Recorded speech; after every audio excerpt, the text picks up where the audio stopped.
Are you curious about Gestalt language processing? You are not alone. Join me, Corinne Smoose, and speech therapy PD for our podcast, The Gestalt Get Together. Our episodes try to balance the enthusiasm and excitement about GLP and its associated intervention ideas, as well as a healthy dose of skepticism about how to understand and integrate this paradigm shift into your career and the field at large.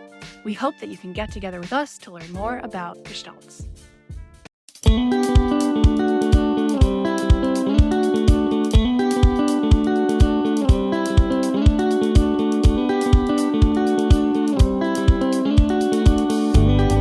Welcome to SLP Learning Series, a podcast series presented by SpeechTherapyPD.com. The SLP Learning Series explores various topics of speech-language pathology. Each season dives deeper into a topic with a different host and guests who are leaders in the field. Some topics include stuttering, AAC, sports concussion, teletherapy, ethics, and more. Each episode has an accompanying audio course on SpeechTherapyPD.com and is available for 0.1 ASHA CEUs. Now, come along with us as we look closer into the many topics of speech-language pathology.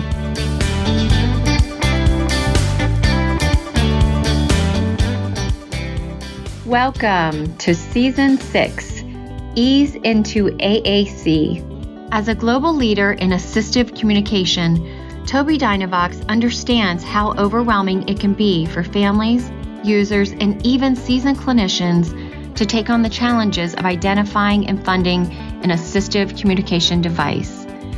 We are eager to support speech-language pathologists and other professionals in assessing and implementing AAC solutions for their clients. Our website, TobiiDynavox.com, and our free learning hub, learn.tobiidynavox.com, are full of therapy materials, classroom resources and curriculum, and hardware and software trainings to help our customers embrace AAC with confidence. Additionally, the Tobii Dynavox for Professionals program allows you to register for free versions of our software to use with clients. Welcome, everyone. Welcome to the podcast mini-series, Ease into AAC, presented by SpeechTherapyPD.com. Thanks for joining us for our first episode, An Introduction to AAC. This audio course is offered for 0.1 ASHA CEUs. I am your host, Kate Thomson, and I am a certified practicing speech pathologist from Australia. I have worked with people who are using AAC for the last 10 years, and AAC is an area that I am incredibly passionate about. As the host of this podcast, I receive compensation from SpeechTherapyPD.com and have no other financial or non-financial relationships to disclose. Before we get started as well, I'd love to know where everyone has come from today. So if you can put in the box where you're from, how long you've been working in AAC, and your confidence working in this area, that'd be really good. If you can put that in the chat box now. California for a couple of years, more California, Texas, Washington, or Washington State. Might need to forgive me being Australian. Florida, from Florida, but in California now. Lots more people in California. Excellent. Have we got any Aussies joining us live today? Los Angeles, on your way to Florida soon. Maybe not. No Aussies. That's all right. California. Fresno. Where is Fresno? Oh, California. Okay. Yeah. For 25 years. Wow, that's amazing. We've got someone from Oregon with 35 years experience. More people from California. I think that's what CA stands for. Yeah. Awesome. All right. That's really good. Great to see where everyone's from, what kind of experience people have had with AAC, just to help me kind of know how to talk today and where to pitch the content at. So like I said, if you do have any questions, please throw them in the box. Otherwise, we'll get started on today's topic, which I'll be talking about what AAC is, why it's important, best practice, which we're going to dive into deeper over the coming episodes, and some misconceptions about AAC as well. Alrighty, so AAC, what does it stand for?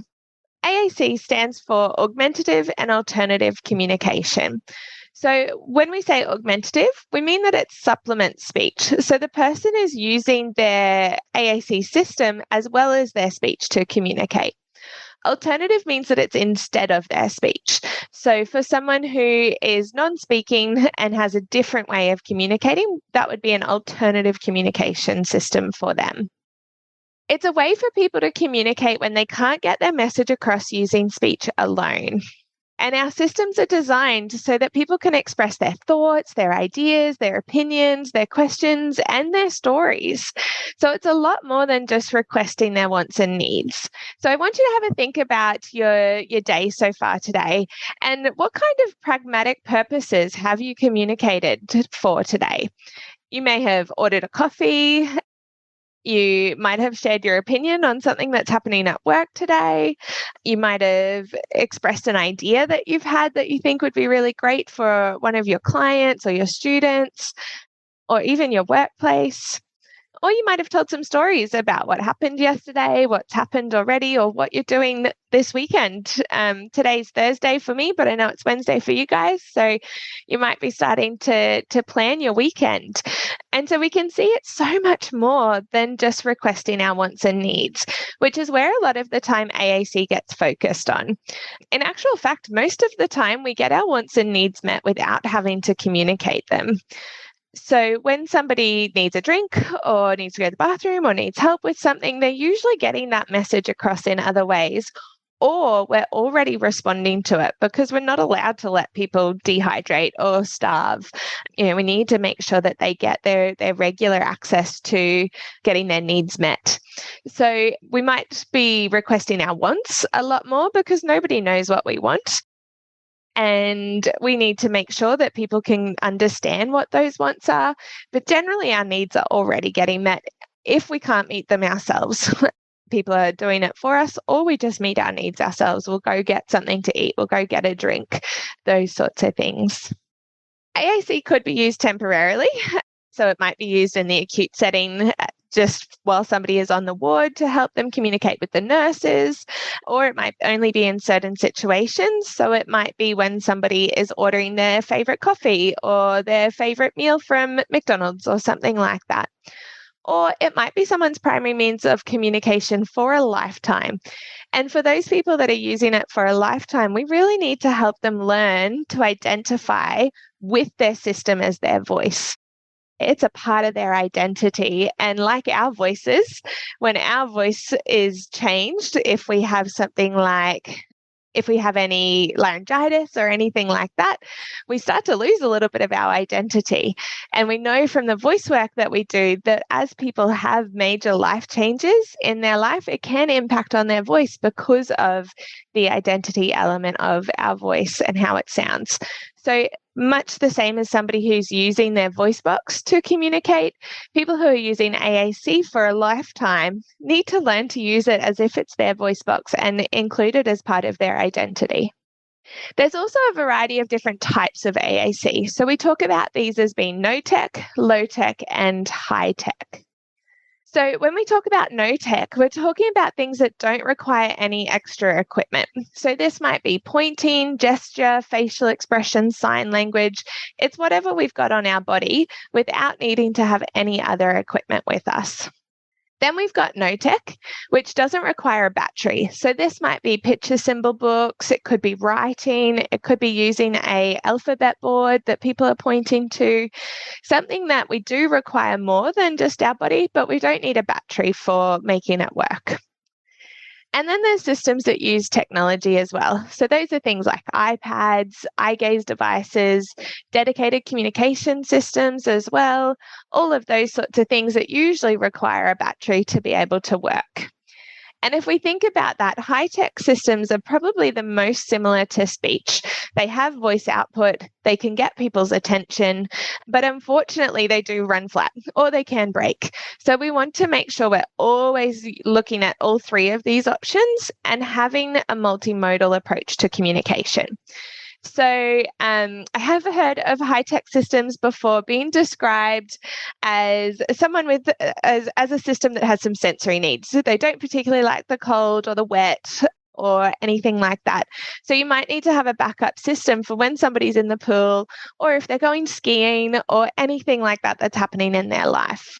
The other thing is if you're using paper, it also doesn't like being in wet, cold, muggy situations like we have here in Australia. So we want to make sure that we have something as well that can be no tech, or if we forget our system and leave it at home, that the person can still communicate.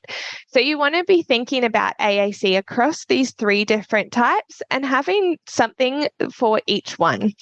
Let me know in the chat if you have any questions about the different types and why it's important. Here in Australia, we have a funding body called the NDIS. And with that, we make sure that we always advocate for people, if they're getting a high-tech system, that they always have a low-tech system as a backup. Similar to somebody that's using a power wheelchair, they should never be prescribed a power wheelchair without a manual wheelchair, because they still need to have a way to get around. So same thing with our AAC devices. If somebody's using a high-tech AAC device, we have to have a low-tech system for them in the event something happens to their system. So I've worked with people that have had their AAC system break, and it's had to be sent away overseas for more than 6 weeks at a time. And if we didn't already have a low-tech system in place that that person had learnt to use, that person's now without communication for 6 months. And I interestingly was watching New Amsterdam the other day, and there's a doctor on there that uses ASL to communicate. And she needed to have surgery on her wrists. And one of her concerns with having surgery was not being able to use her hands to communicate anymore. And so the head doctor, I can't remember his name at the moment, he wrote up some words on a whiteboard that he could point to, and she could nod when it got to the word that she wanted to say. So even no tech systems, we need to make sure we're thinking about, well, what happens if this person doesn't have their regular way of communicating? So I like to think of it as a bit of a toolkit. So they might use their high-tech device for most situations, keyword sign for when they're at the pool, and a pod book for when their device is being charged, or something along those lines. Having to think about, across all of the environments that this person is in, do we have a way for them to communicate? The other thing with AAC is it can be accessed using a variety of methods as well. So they might use digital selection or direct selection, where they're using up their finger or a part of their body, or they might use a head pointer, so something that's attached to their head for them to use to directly access the device. Or there's things like scanning, which would use something along the lines of a switch or a type of switch, or eye gaze. So there's many different ways to access as well, which is really good to know. So for somebody that has a physical disability as well, it doesn't mean that there's no access to communication for them. It just means we need to get creative about the way we access the system for them. And it's really important when you're looking at access that you are liaising with other people in the team. So your occupational therapist, your physiotherapist, all of those sorts of people, to see what is the best access method for the person. The other thing with access and direct selection in particular is about the size of the buttons as well, or the symbols that you're using. So if somebody can direct access, so they can point themselves, but they might have a little bit of trouble grading their movements, you might need to have bigger symbols for them so that they can get that accuracy of their message. And we'll talk a little bit more about symbols and how many to have and all of that sort of thing in a little bit later on today.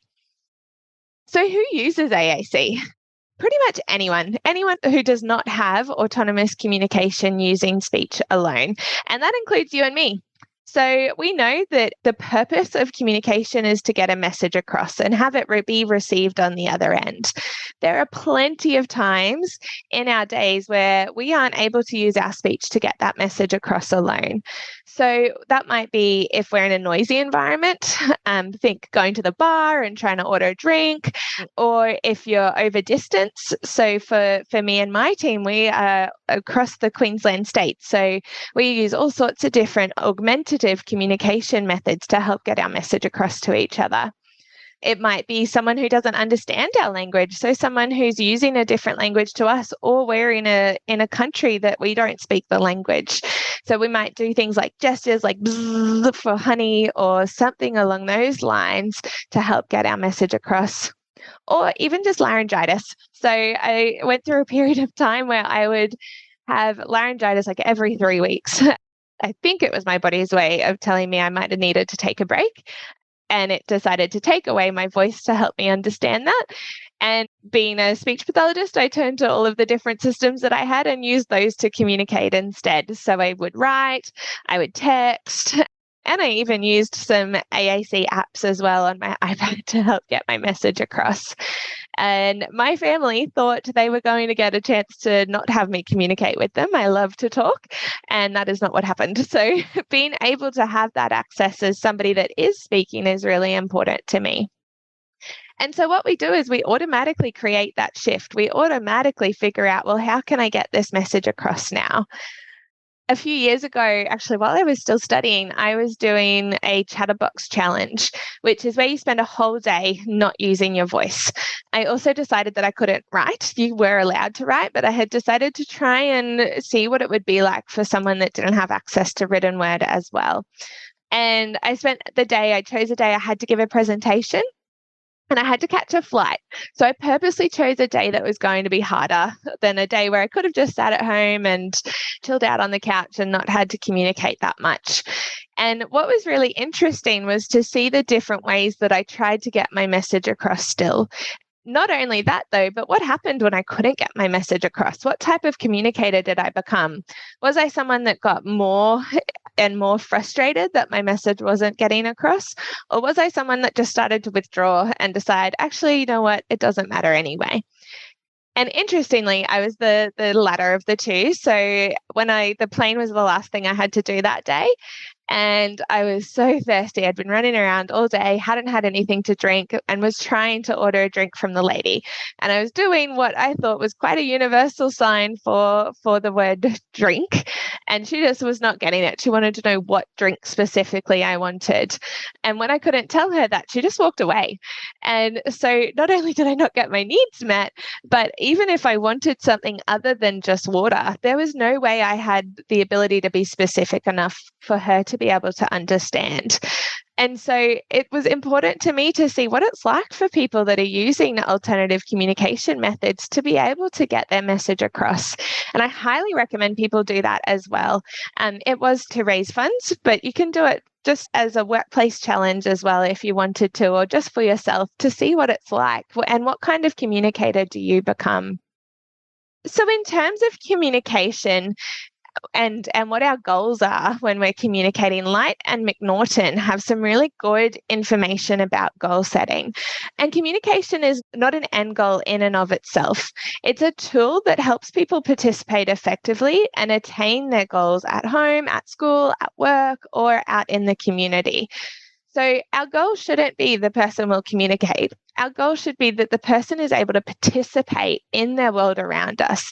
Thinking about the ICF framework and that participation section, what is part of their world and what do they need to participate in? And have we got them a system that they're able to communicate within that? So ultimately, our goals need to be that they have the opportunity to live happy and fulfilled lives, where they're able to participate fully, not just a little bit, but fully in education, employment, family, and community life, where they are safe and secure. So generally people that have complex communication needs are more vulnerable. So we need to support them to be safe and secure in all of those environments. And that they're respected and valued for who they are. They know that what they have to say matters and they want to shout to the world who they are.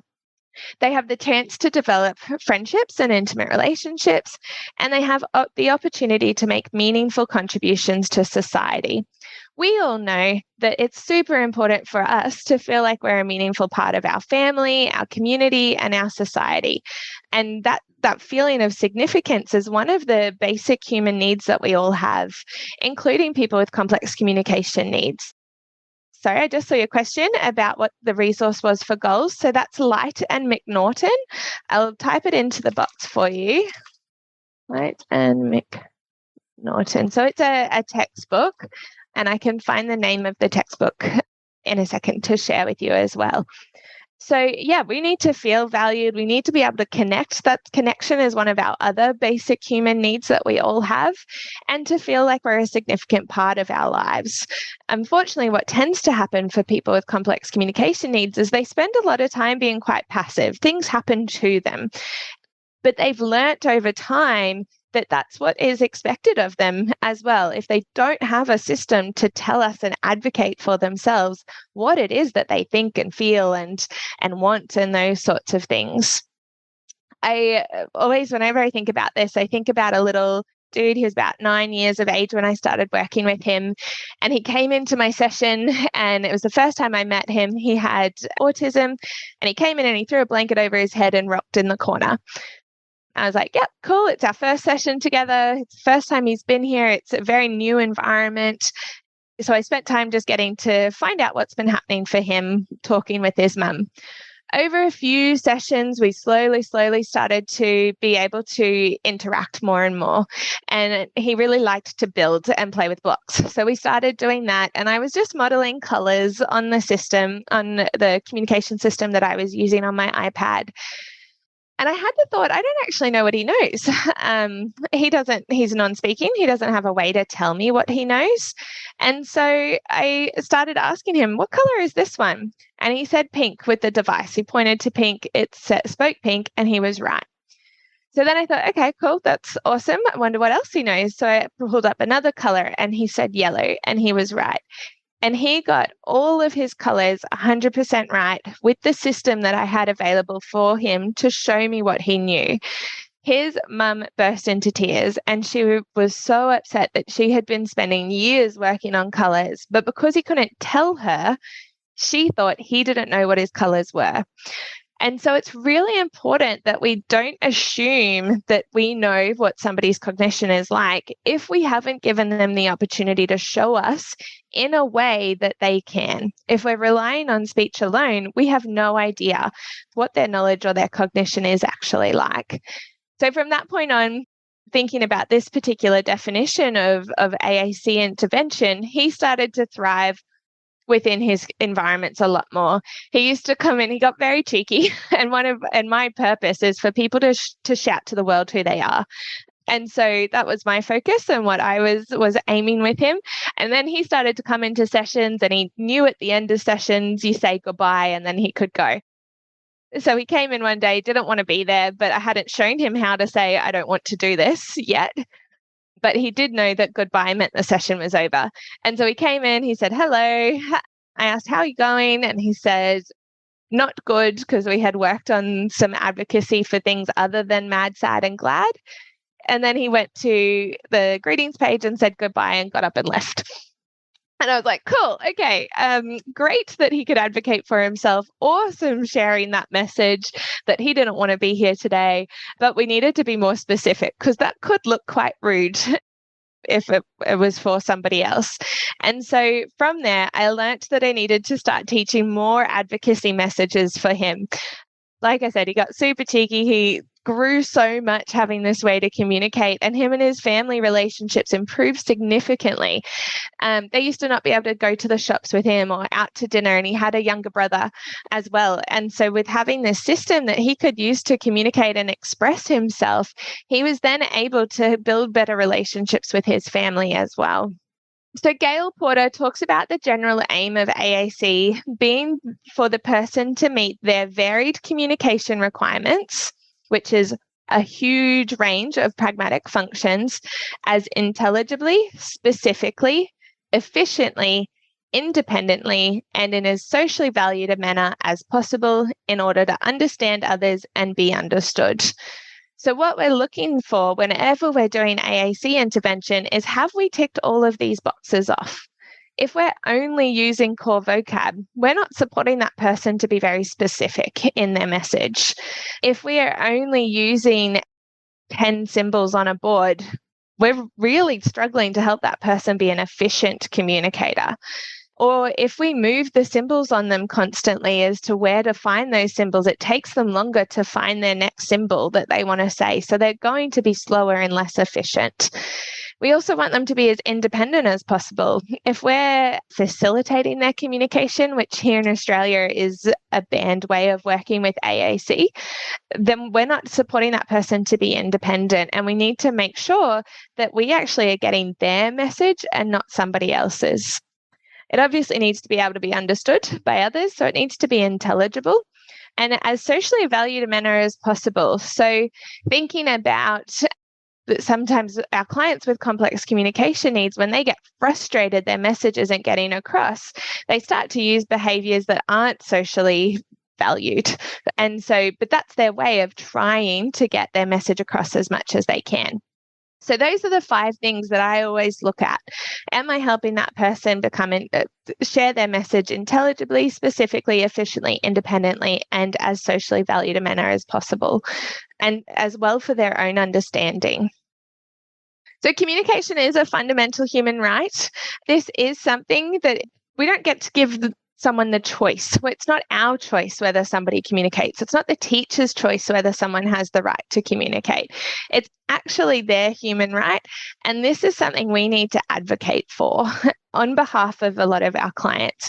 There's so much work has been done as a society for people that have physical impairments. So not 100% sure in America, but in Australia, all buildings need to be accessible using a wheelchair. Any new buildings, or if you're renovating a building, it needs to be changed into something that's accessible using a wheelchair. So much the same, we need to start thinking about access for communication as just as important as access for somebody using a wheelchair or a walker or something, a different way of getting around. So these are laws that we have to abide to. And what I have said in the past to particularly support workers or some teachers as well is around, if we're taking away somebody's human right to communicate, we're basically neglecting this person or abusing this person's human right. And none of us want to do that. So sometimes we need to get really clear about whether you do get a choice to take away someone's system. And we'll chat about that in a bit more. So autonomous communication is that everyone has the right to say whatever they want to say to whoever they want to say it to, whenever and however they want to say it. So we can all right now, whatever we're thinking, we can just say it if we want to.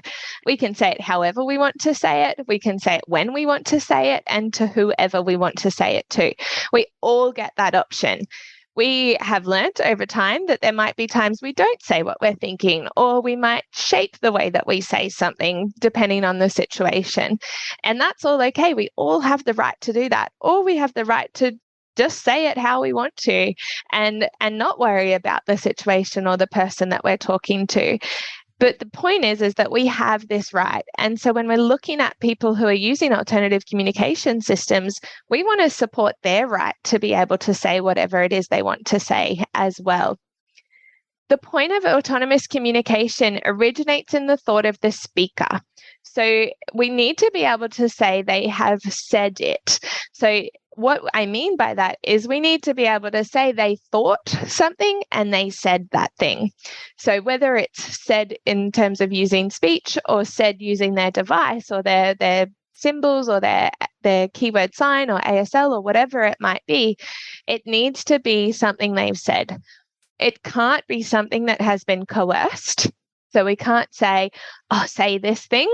We all know that those little ones that we've worked with who can say all sorts of massive words, but they can't actually use it in a sentence. They don't have the language for hippopotamus in terms of the language construct, but they can be prompted to say hippopotamus and repeat us. And so being able to imitate is not autonomous communication. Answering a question is not autonomous communication because we've framed the question and they are answering us.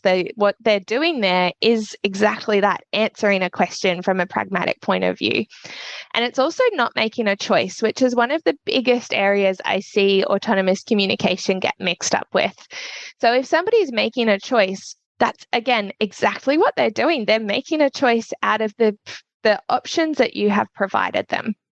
So if I was to say to you guys today, all right, you can pull over if you're driving, you can leave this meeting if you're joining us live today, and your workplace and your family don't know that you are available. And money, time, resources, all of that is not a problem. You can do whatever it is you want to do. Your family think you're at work, your work think you're at home. Nobody is expecting you to do anything. What would you do with that time? I'll give you all the money in the world. What would you do with that time? And now I say to you, okay, would you like to feed the ducks or go to the gym? Is that what you autonomously thought you wanted to do? That with time, money, resources being unlimited, you would have autonomously thought, I want to go feed the ducks or I want to go to the gym. It's highly unlikely that that was your thought. And if it was, well, I'm glad I was able to guess. But that's a very important point that I was just guessing. I have no idea how to read your mind. And so being able to make a choice means we are offering some preconceived ideas of what we think somebody might want. And then when they choose out of those two options that we've given them, they're making a choice. They're not actually expressing what they want to do. I hope that helps make choice making a little bit clearer. So what I see with choice making and why I talk about it is that people will say to me, oh, I gave them a choice. I said, do you want to go read a book or go and play a reading eggs game on the iPad? And they said they wanted to play on the iPad. So I got that out and then they got really upset and walked off, or they threw the iPad or something like that. But I asked them what they wanted to do. And my response is always, you didn't actually ask what they wanted to do. You gave them a choice of two things and they complied. They chose something out of the options you gave them. Doesn't necessarily mean they're going to engage with whatever they chose. And so that's where we need to help some people as well to understand that choice making is not autonomous communication. At Tobii Dynavox, it is our mission to empower people to do what they once did or never thought possible. As a global leader in assistive communication, we strive to provide innovative solutions, support, and resources to individuals, caregivers, and our professional partners. With a variety of hardware and software for diverse users of all age groups, and with various diagnoses, we are your partner throughout the AAC journey and beyond. Learn more at TobiiDynavox.com. Okay, so moving on to AAC best practices. So we're going to go into these in a lot of detail over the coming episodes, but I wanted to talk to them briefly today as well in terms of what are the 3 best practices for AAC. One is access. So that's talking about making sure the system is accessible at all times. 2 is modeling, which is consistently modeling using the system all day and in all environments. And the last one is assuming competence. So like I said before, unless you're a mind reader, you have no idea whether someone is pre-intentional or not, or if they have the cognition to learn a system or not. It's really important when you're working with AAC that you assume that they can learn and you believe in them that they can learn. You might be the only person in their world that believes that they still have the capacity to learn. You want to provide access to a system and then model. And you might be modeling for years the same system before you start to get 1 or 2 words back. And that's where AAC can be quite hard for people. So we'll talk about that in a second, but let's chat about access first. So when I talk about access, I'm talking about that the person is able to get to their device or their system all day, at all times, and in all environments. So that means in the shower, on the toilet, when they're in bed, means on the playground, in the classroom, at home, in the community, in the car, at the restaurant. All of those times and in all of those environments, they need to have a way to access their system. It may not always be on them at all times, but they have a way that they can signal to their communication partner, I have something to say. And that's really important. because sometimes our systems can't go with us everywhere on our bodies, but our communication partners must be carrying them around at all times. And we need to be able to say to our communication partner, I have something to say, I need my system. And that person produces the system without any hesitation. It's really important when we think about access that this is our way of supporting people to know that their voice matters and what they have to say matters. And what I regularly hear particularly from when I've worked with some teachers in schools, is that what if they're babbling using the device, which is a term we use when someone's first learning to use their system. Can I turn it down? And I say to them, what would you do if this person was using their voice box? You can't go in and turn off their vocal folds or just make them a little bit quieter. There's no little buttons that we can have or remotes for a voice box. So we need to think about that as the same thing for someone using AAC. What would I do if this person were verbal? And in that event, we would be teaching, we would be talking about consequences and why they need to put their hand up first rather than interrupting the teacher, all of those sorts of things. We teach people who use their vocal folds to communicate. But for some reason, we think that because someone's using a device, we can just take the device away or we can turn the device down. And just like I can't go in there and grab your vocal folds and say, no more talking for today, I've got things to do, we can't take away somebody's device either. Again, like I said, if they're not able to actually carry around the system, they need to have a way to initiate. And then that helps them learn that what they have to say really matters. And we value what they have to say. Gail Porter does a really great presentation that's illustrated by her daughter Eleanor of these two children in a classroom, and one child's in a wheelchair and one child is independently mobile. The child in a wheelchair has a device, has a communication book, but it's on the table and he can't reach it. The child that is independently mobile uses their voice to communicate, or their vocal folds to communicate. They use speech. And they're talking away, they're having a class discussion. The child who uses speech to communicate is saying her message, and she's getting her message across. The boy who's using alternative communication systems is thinking lots of really important thoughts and opinions and ideas and questions that are rich and have to do with the conversation that's happening. But his system is on the table and he can't access it. In that moment, do you think he feels like what he has to say is valuable? No.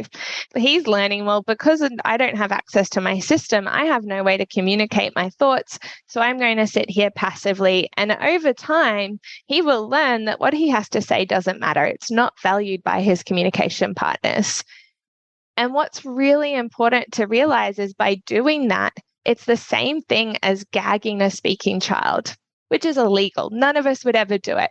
But it's the same exact thing. If we wanted to stop the speaking child from talking, we're gagging them, and they would then learn that their thoughts, opinions, feelings, anything they want to communicate is not valued as well. So when we think about access, this is the first thing. The first thing that we need to do is make sure all of the communication partners are on board and have a way of supporting that person to access their system at all times.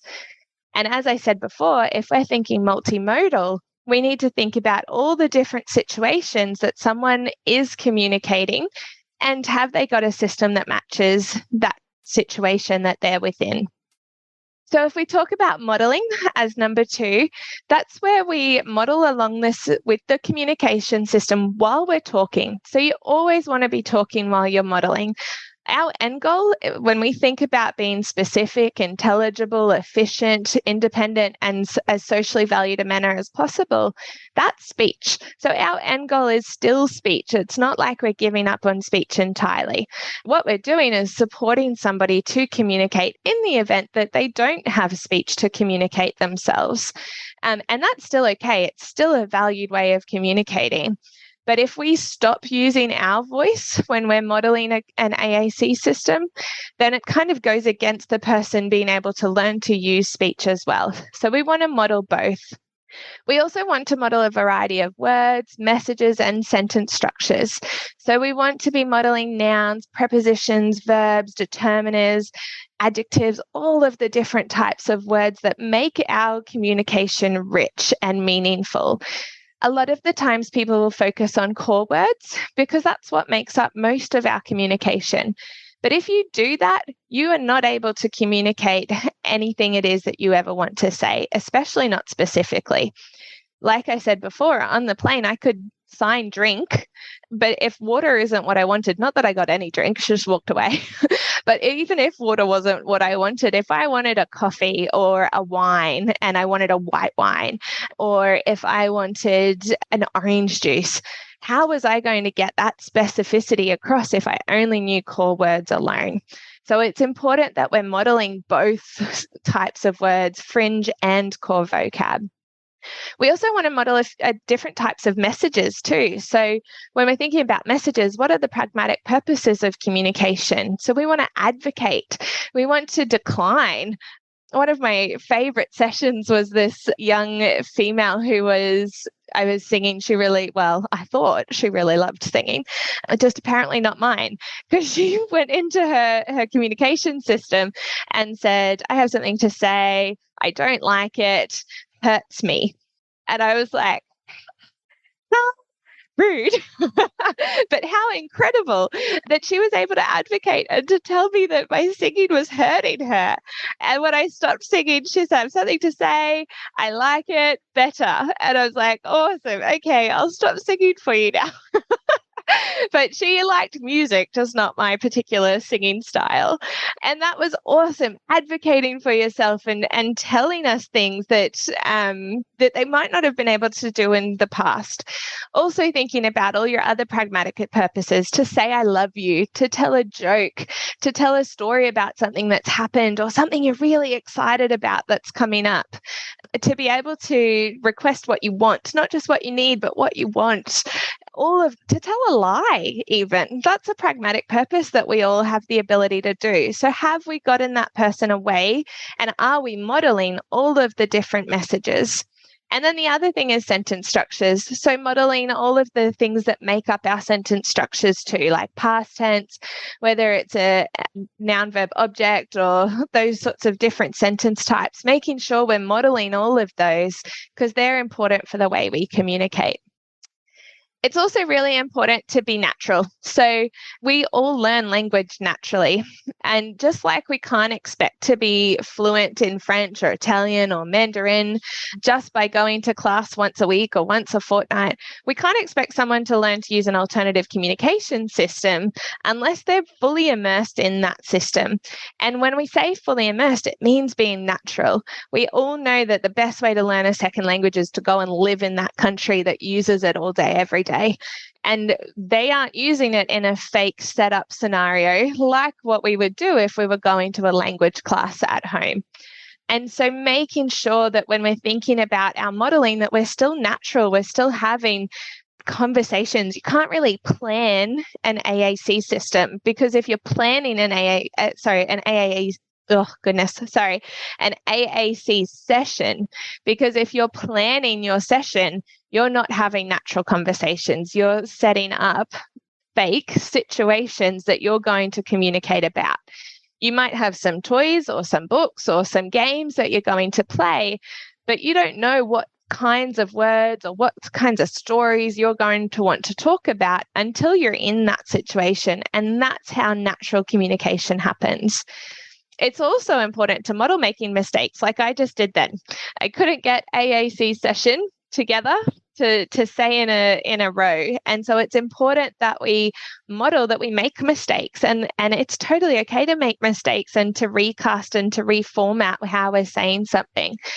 Actually, I'm just thinking about another girl that I worked with who had an alternative communication system, could use it beautifully, but chose not to.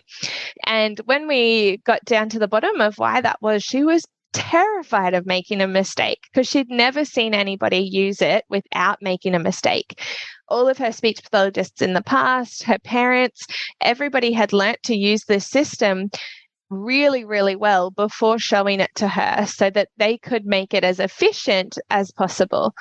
But by doing so, she learned where to find everything, but she didn't learn what to do if she made a mistake. And she didn't learn that making mistakes with the system is okay. So I come along, I hadn't used that system before. And so just because I hadn't used her particular system, I was able to fumble my way and show her that we all make mistakes when we're learning, and it's okay. And even when we're not learning, we still make mistakes, and this is how we can fix it up. So it's important to model those as well. And like I said before, modeling all modes of communication, so speech, symbol, and sign, so that that person has a toolkit of ways to communicate in whatever environment or situation that they're in. So Jane Corsten has this really good quote that I think helps really cement why modeling all day, every day is important. So the quote goes like this: by 18 months, babies have heard 4,380 hours of spoken language, and we don't expect them to be fluent speakers yet.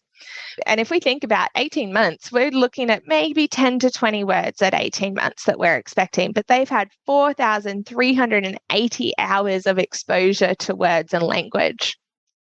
If AAC learners only see symbols modeled twice weekly for 20 to 30 minutes, it will take them 84 years for them to have the same exposure to aided language as an 18-month-old has to spoken language.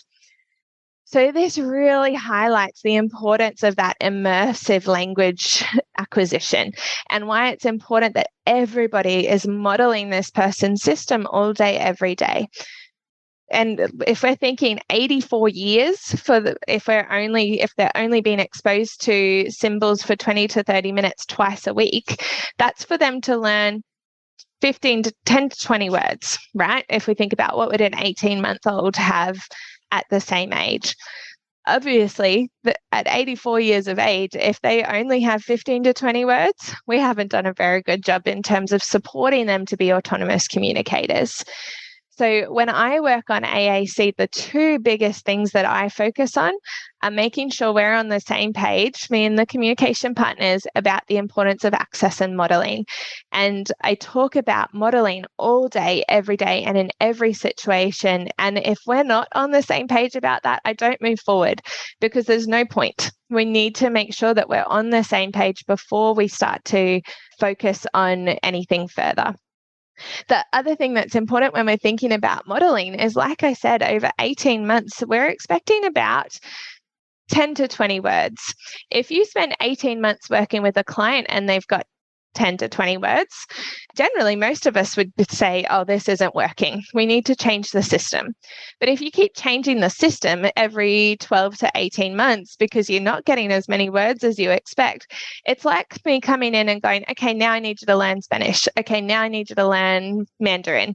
And now I need you to learn Latin. And I'm just changing the system or the language system on you every 12 months, and you're going to need to start again. And so rather than reflecting and going, oh, maybe this isn't the right system for them, we need to check in and go, well, have we actually been modeling enough?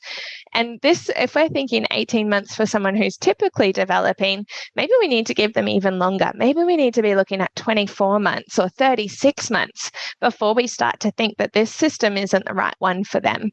So it can take years of AAC modeling for us to start to get the same words back that we would expect for a typically developing child.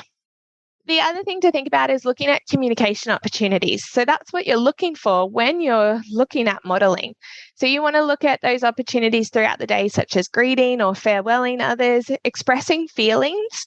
But when we express feelings and model feelings, it's really important not to just focus on mad, sad, and glad.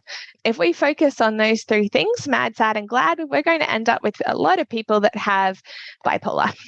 And so we need to express things like excited or moody or tired or grumpy or all of those other feelings that we have, disappointed, all those nuanced feelings that aren't the extremes of the emotions are just as important in conveying.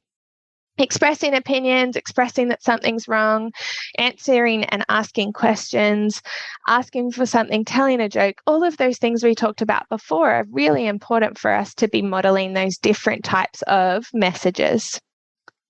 So to finish up, we're going to go through some myths of AAC, which I've gotten from Speechy Musings, AAC training guide. So this was the one that I've got was written in 2018. So I'm going to go through some of the myths that are discussed in there. And these are common myths that come up or misconceptions that come up when you're working with AAC. So the first one is I should start with a small or easy to learn system and then change it once the person demonstrates the ability to use the system. So I hear this all the time. Should I just start with a 12-cell board and then I'll look at moving to adding another one and then another one and then maybe a high-tech system? And my answer is always start with where you mean to end up. So start with a robust AAC system that the person can grow with and it can grow with the person.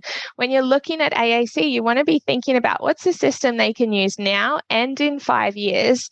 And then in 5 years after that, they might need to change it slightly, but it should be relatively the same system so that it can grow with them from being a young child to a school-age child, all the way through to being an adult in their working lives. When you're learning a new system, it can be a huge cognitive load. And if we change it on the person, we're constantly asking them to start over. So like I said, with that example of saying, okay, now you've got the basics of English, we're going to teach you Spanish, and you're not allowed to use English anymore.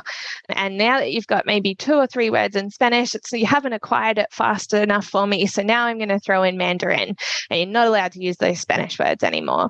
That's the same thing that we're doing if we say, okay, let's start with a pod book or a pod on a Dynavox, and then we change it to lamp, and then we change it to something else, and then to something else. Every time we do that, we're asking somebody to learn a new language. The next myth that's pretty common is I should limit the number of words in an AAC system based on the person's cognitive level. So as I said earlier, unless you're a mind reader, you don't know what that person's cognitive level is. And unless you've given them a way to communicate what they know, we don't know what their cognition is. And so we need to be assuming competence and making sure that the person has access to symbols that they might want to say at any time or vocab that they want to say at any time. Thinking about typical language development, we don't limit the number of words that a baby is exposed to because we don't think they understand. They hear every single verbal word that is spoken around them when they're awake. I know they sleep a lot, but when they're awake, they hear every single word that is spoken around them. And although we don't expect them to be able to say it and to use it in a sentence straight away, they're learning and they're mapping concepts onto those words all through life, like we all do, all through life, but it starts from the day they're born. And so when we are thinking about somebody using AAC, we also need to remember that they're mapping language onto their system and concepts onto their system as well. And so the more that they learn and that they're exposed to, the more they're able to see how language can be used flexibly. One of the things I see all the time is people learning AAC through scripts. They learn that they come in and they say, hello, how are you? I'm good, thanks. Can I please do this? And it's all very scripted language. But then you ask that person to use the word can somewhere else, and they have no idea what the word can means conceptually. They've learnt how can works in this bigger sentence because they've learnt it as part of a script. So the more they see that language is flexible and they can use it flexibly, the more important that is for them as well. When you are thinking, the only reason I would ever limit somebody's access or how many symbols are on a page is around their access. So like I said before, if they might have some trouble with grading their movements, I might have more bigger symbols, which means less symbols per page.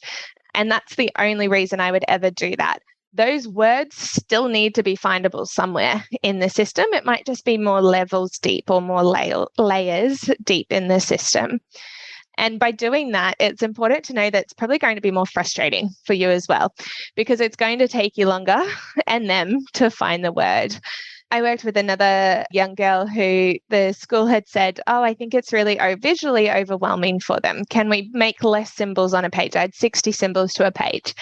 And I had advocated, and they were still coming back with, I think it's too much. So I was like, okay, let's trial a smaller size. They wanted 12 symbols to a page. So I said, right, let's trial that. The next week I came to that school, they were like, please, please, please, please put it back. It takes way too long to find the words. We're all getting frustrated. She's like bashing the device because she wants it to go faster. But they needed to experience that for themselves. All the advocacy in the world wasn't helping in that moment. And so sometimes we need to do that too to help people understand. One of the things is that I should only provide access to core vocab, as that makes up most of what someone has to say. We've talked about that already. If you're only using core vocab, you're not going to get a very specific message. And I encourage you to go away from after today and try and tell a story using only core vocab words. And you'll see how hard it is to get your full message across and get specific. So it's important to always have access to both core vocab and fringe vocab. People need to be able to sit still, pay attention, and respect property to be able to access their communication system. So something I hear a lot, particularly from families, is, I don't want them to break the iPad, or I don't want them to rip the book or the symbols up or the pages up or something like that. And my response always is if they're using it that much or that they're engaging with their system that much that it breaks, that's awesome. That's what we actually want. The last thing I want to see is a pristine book given back to me, because that tells me that it hasn't been used. I want to see it getting dirty and ripped up and messy and the pages glued back together or sticky taped back together, because they're using it, and using it like anything we use, it's going to end up becoming a bit rough around the edges. So it's respect for property isn't a huge important precursor to AAC. There's actually no prerequisites to using AAC. Sitting still and paying attention. Those that have joined us live today, you're watching me present today, and I'm moving around a lot. I'm not sitting still. I'm moving and engaging in the content that I'm talking about with you guys today, and paying attention. Think about yourselves in a day when you might be trying to have a meeting with someone, but your watch is going off with a message and your attention is slightly changed for a second to quickly see who was that messaged. We don't have 100% attention to our communication partners. We think we do, but we generally don't. And so it's the same thing for the people we're working with. Just in general, though, like we wouldn't duct tape someone's mouth closed, we can't take away someone's access to communication based on their behavior. And usually behavior is some form of communication. And so we don't want to say, well, until you're good, you're not going to get your system. Until you're sitting nice and still and showing me your listening ears, you're not going to get your system. That teaches them that you're in charge and that this system is yours, not theirs. And it is theirs. And we need to help them learn that. People need to be able to recognize and understand symbols to be able to use AAC. And again, that's also a myth. If I made up an AA system full of Japanese characters, you may know what Japanese characters are, but if you don't, I can show you that system and I can hold it up to your face and I can model. And after a couple of models, you'll learn what that particular character means, even if it has nothing to do with the actual meaning of the character. And that's because when we're learning something like touch typing, for example, our motor automaticity and our motor patterns are what help us learn things like symbols and AAC. So I don't need to have a cognitive representation of what that Japanese character means. If you tell me it means swim, I'm going to believe you. And I'm going to learn that that character in every single place on my board, if it's always in that same spot on that same page, it means swim. I'm going to go with that and assume it means swim.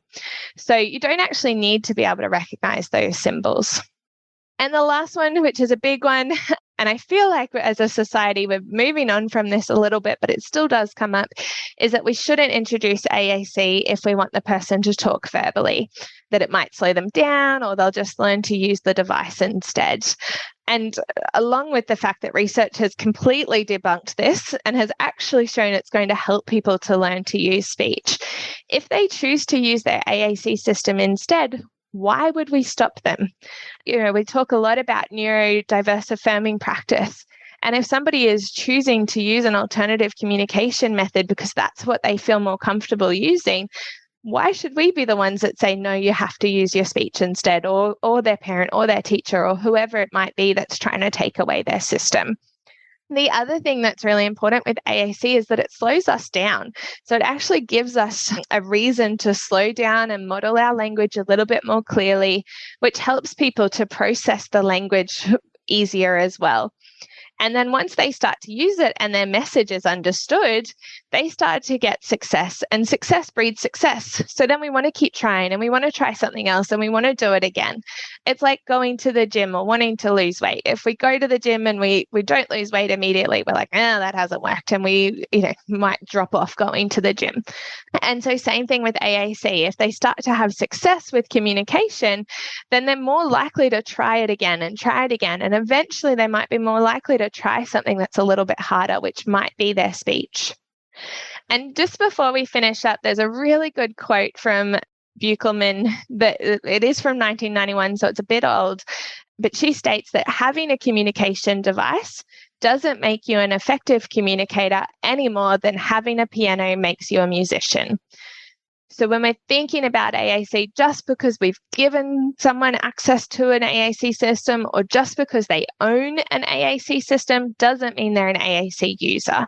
We need to help them be able to use their system to be an effective communicator, just like having a piano at home doesn't make you a musician unless you actually learn how to play the piano. So, are there any questions on today? I will share the references in the chat, so thank you for sending that through. If there's any other questions, please put them through. What was the suggestion for a system to be used with water? Sign. So we would use something like keyword sign, something that they've got on their body, and it may also be some sort of like a rubber band or one of those bands that you get from conferences or something like that that says, I have something to say, I need my system. So the person might get your attention, they might wave or they might shout out, and then they might hold up their band that says, I have something to say, I need my system. And then we bring it over to the edge, dry their hands, and then they're able to communicate using their system. Otherwise, you might have sign. But if you're only relying on sign, I don't know what it's like over in America, but in Australia, most people don't know what Auslan is. And so using sign alone, people aren't able to communicate with whoever they want. So we need to make sure that we have other ways for them to get their message across as well. I do have another question come through. So do you place all 60 symbols on the AAC board device or system and add more messages as they learn, or use a smaller number? So I would always have all words available. I know that most systems have the ability to hide symbols or to start with a small amount and then add more as the person learns to use certain words. I highly recommend you don't do that, because you need to be able to access the words that you want to model. And the person that's learning the system to communicate needs to be able to access the words that they want to say when they want to say them. So I would never hide any symbols. If the person accidentally says a word that they don't mean in the sentence, I provide natural feedback. Just like if somebody said a word that didn't make sense in a sentence with me now using their voice, I would say, did you mean to use that word? It doesn't quite make sense. So being natural and giving that feedback is what helps people to learn, I didn't actually mean this word, I meant the one over there. So I need to be more specific next time. Teresa has said she's new to AAC and a preschool autism program. Do you have suggestions and/or resources for the younger students? Yeah, absolutely. So I would use a robust system still for people as young as 12 months of age. So I would still be modeling a pod book or an actual device from as little as 12 months of age. If the person has something like cerebral palsy, and we know about that a lot earlier, I'd be modeling from the second that we can model. Because if we think about children and babies learning communication, they're exposed to verbal language so much before we expect one or two words back. We usually start to see one word around 9-10 months of age, but they've been exposed to language for 9 or 10 months before we expect one word back. And so I would be using robust systems very, very early on from the beginning. You can make your own symbol boards. keywords and that sort of stuff through places like Boardmaker or Symbol Sticks, all of those sorts of places. You can make your own symbol boards. But yeah, I would be making sure that it's still robust and that it still has access to all the different language. A really good way to figure out what sort of language to model is to listen to the person's peers. So if there is a speaking person in that preschool classroom, what kind of words are they using and how many different words are they using? Because that's how many words your person needs to have access to as well. What AAC software do we use in Australia? We use all sorts of things. So we use LAMP, Unity, Pod, Snap. Yeah, we use a whole heap of different systems, probably all the same ones that you guys are using over in America or in other places in the world. We also use Boardmaker a lot to make a lot of symbols, or like I said, Symbol Sticks. And then obviously we use keyword sign, but our version of sign is Auslan. We don't do ASL, but they're relatively similar. All right, so just to close us off for today, throughout this rest of the series, we're going to go into information about assessments, how to do modelling in a little bit more detail, important considerations, working within the school setting, because I know that can be a little bit trickier to navigate, as well as some professional supports and what other supports are out there for you to access. And thanks so much for joining, everybody, and have a great day. Thank you for joining us for tonight's course. To complete the course, you must log into your account and complete the quiz and the survey. If you have indicated that you're a part of the ASHA registry and entered both your ASHA number and a complete mailing address in your account profile prior to the course completion, we will submit earned CEUs to ASHA. Please allow 1 to 2 months from the completion date for your CEUs to be reflected on your ASHA transcript. Please note that if this information is missing, we cannot submit to ASHA on your behalf. Thanks again for joining us. We hope to see you next time.